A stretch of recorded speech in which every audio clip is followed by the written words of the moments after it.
So thank you for this other kind of introduction. And so this is Yutaka Ishikawa. And so today's I'm going to give you our system software stack for the ARM HPC system. So though the title includes the SVE, that's a scalable vector extension, but actually system software side, except the compiler or the debugger things. So SVE doesn't matter. Just the Armv8 architecture is very important for system software. So first of all, let me introduce the project, the named Flagship 2020, and so somehow I didn't use this characters but the font, but who changed? So anyway, okay. And so the mission it's this is the government Japanese the government the viewpoint. So there are two missions. One is to build the successor of K computer, and K computer is current our flagship supercomputer. So because of the replacement of the K computer, we currently named it's called post K computer, but the new name will be given maybe the end of a year, or I'm not sure, but later anyway. And that's another mission is to develop application for the post-K machine. So those two the perspective from the government. Okay. So the RIKEN is oh sorry, I have to change the name, but so RIKEN is now AIC is now replaced with the RCCS, so I should change this one. So the center is in charge of the development of the postal computer, and Fujitsu is a vendor. And so actually, today's the Sumimoto-san will give you the overview of the Fujitsu's the architecture, ARM architecture, and so we have the several international collaboration listed here. And so applications, the government selected 9 social and science priority issues. Unfortunately, this doesn't, those do not include the AI nor machine learning. And so that's because those were selected for 4 or 5 years before. And so, in addition of those priority issues, so we have the 4 exploratory issues. So one of them, the AI thing, but so it's not the it does not focus on machine learning. So as long as I understand, and so government already selected the research organization for those the priority issues. Oh, no. Oh, yeah. Okay. Oh, okay. Okay. Oh, okay. And so we are now here. So the beginning of 2019, and the machine will be installed from the maybe the end of this year, and the general operation will start the around the Q2 of 2021. And so here's the Fujitsu the chip. So it's called A64FS. That's the architecture, and this is the board, and then the cabinet. Okay.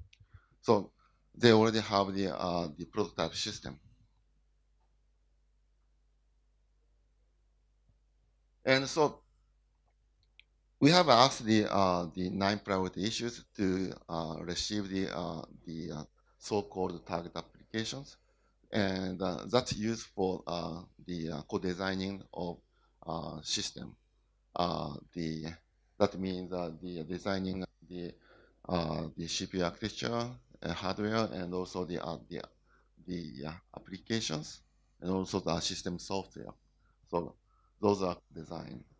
And the application target application area is from the drug discovery and the genome this processing and the several scientific the fields and also the industrial applications. I will skip the several slides for the hardware things because so Sumio-san will give you Sumio-san is from the Fujitsu will give you the an overview of the Fujitsu machine. But so just so we should say I will say the each node consists of the one CPU chip, and so the chip contains the 48 cores. Those 48 cores are dedicated for the computation, and in addition to that, the 2 or 4 extra cores are used for operating system activities, including I/O operations. So the compute node is categorized as the two basically two nodes: the compute only and the compute plus the I/O activity. Okay, so mainly so two the nodes integrated into the other one system. And so three-level hierarchical storage system has been considered, and the first layer is used. So it's located in the compute plus I/O node, and so it's used for cache for global file system, and also temporary file system for the compute node. And the second layer is based on raster file system. It's it will be the Fujitsu's the raster file system. It's called FEFS. Oh. And so third layer will be we use the cloud service. So we not the install the hardware, but the storage file hardware, but we will use the cloud service for third layer. Okay. And then so let me explain an overview of system software. And so ease of use is one of our KPIs.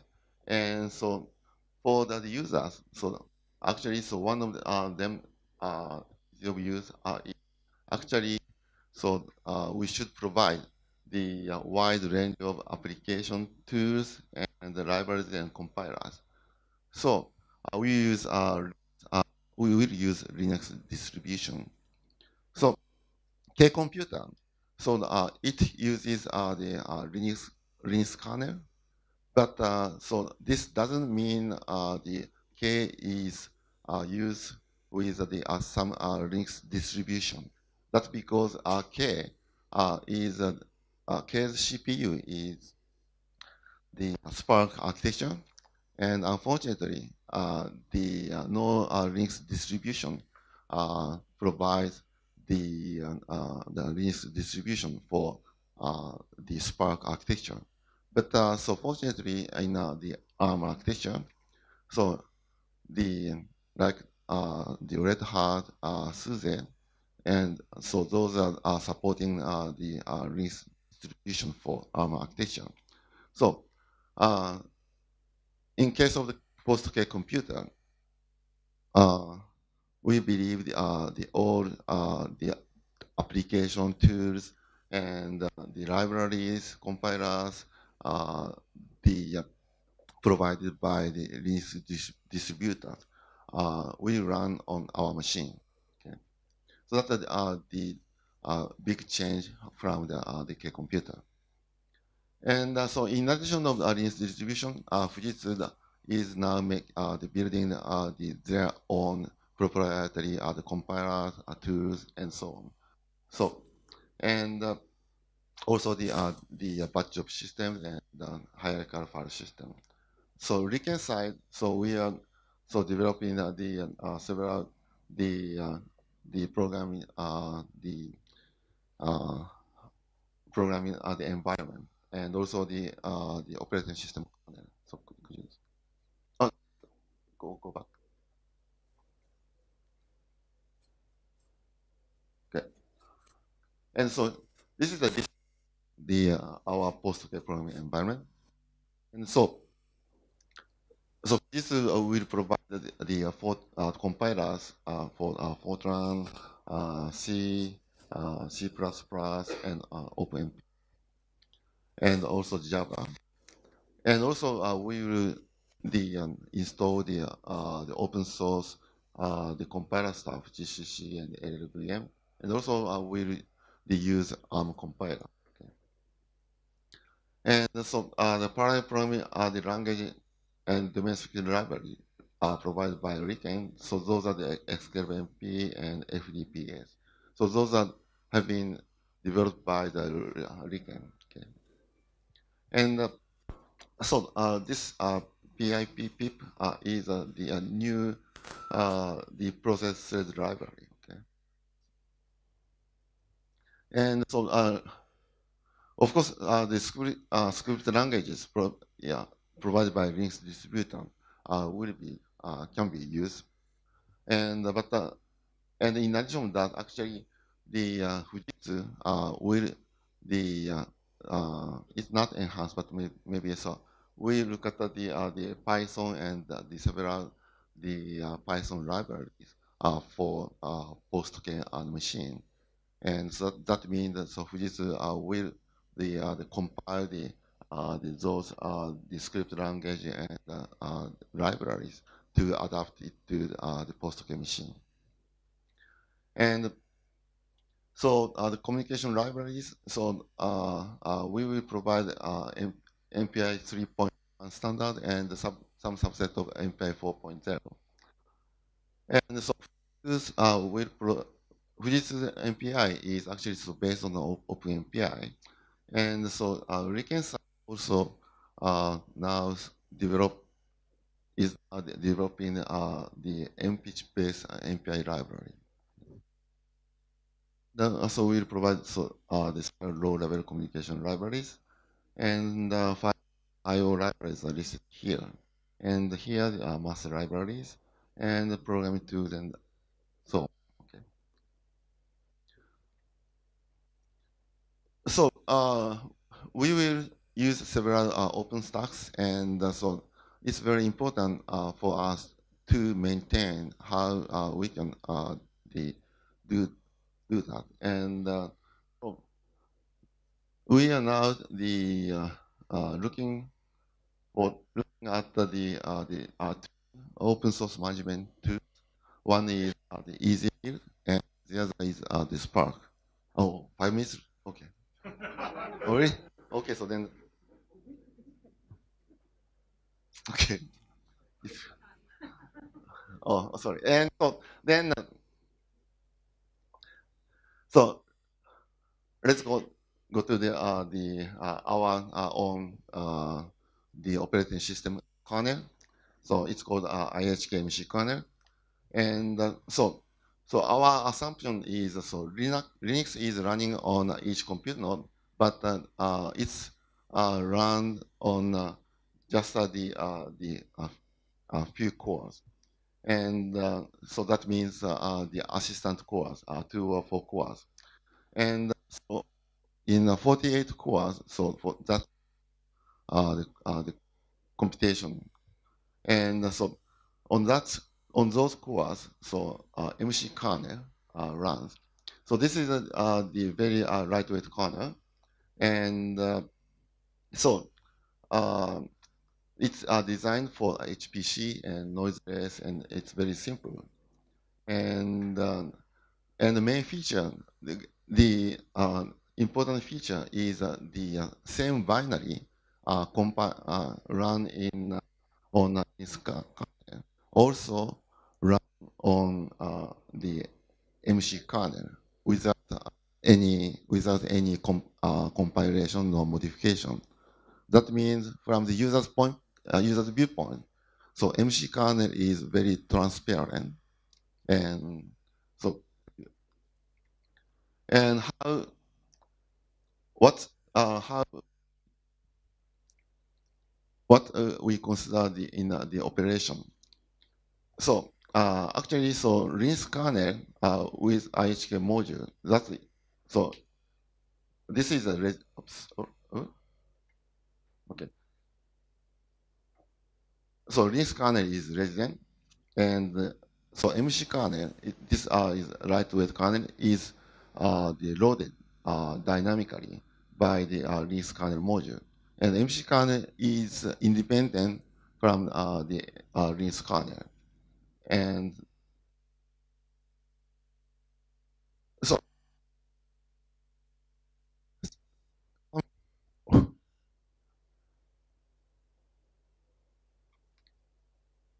So some application so doesn't need the scheduler. That's because the processes and the threads are the same. The number of the threads and processes are the same number of the cores. So in that case, so process scheduler or thread scheduler is not needed.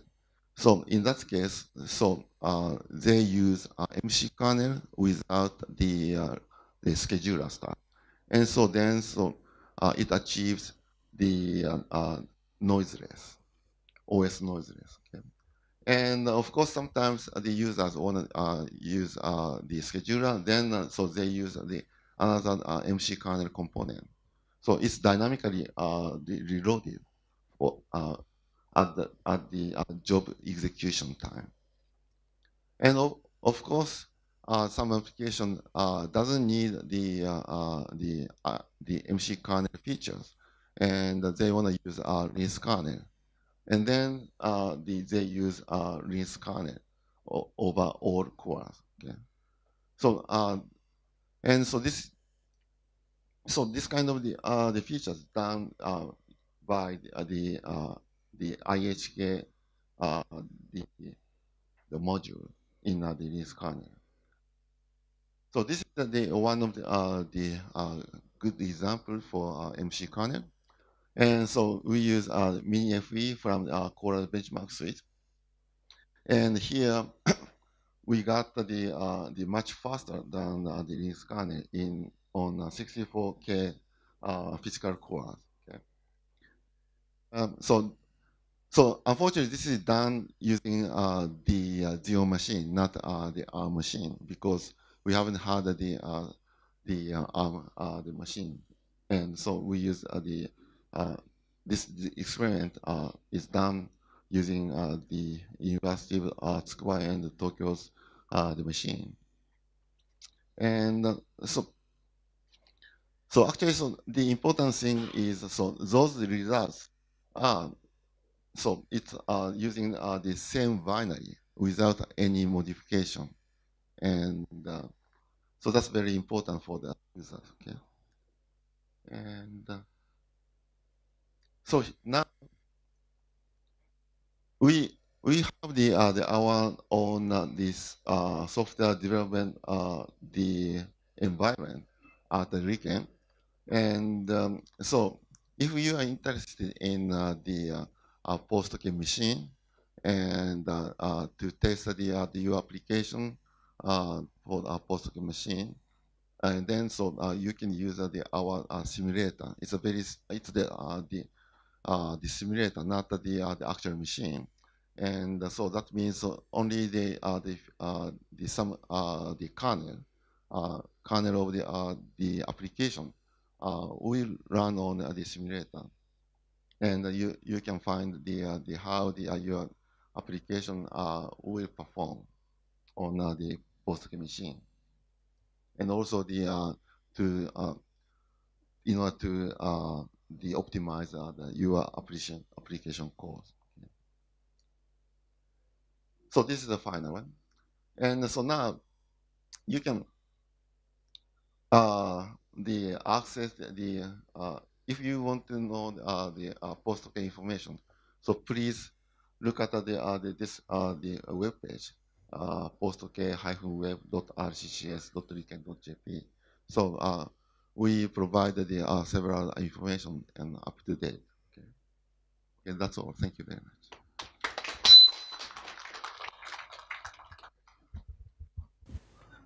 So so yes, so I think yes, the because of that is the storm scale application, and so that means if the increasing the number of the processes, and then so that means the computation the time is getting lower and lower, and then if the OS noise happen, then so it's the affect the degradation of the execution. Actually, we tested the benchmark suite benchmark for the noise. So it's called the fixed quantum FWQ or something, and we observed the we don't have the no noise almost no noise, but the Linux kernel generates several the noises.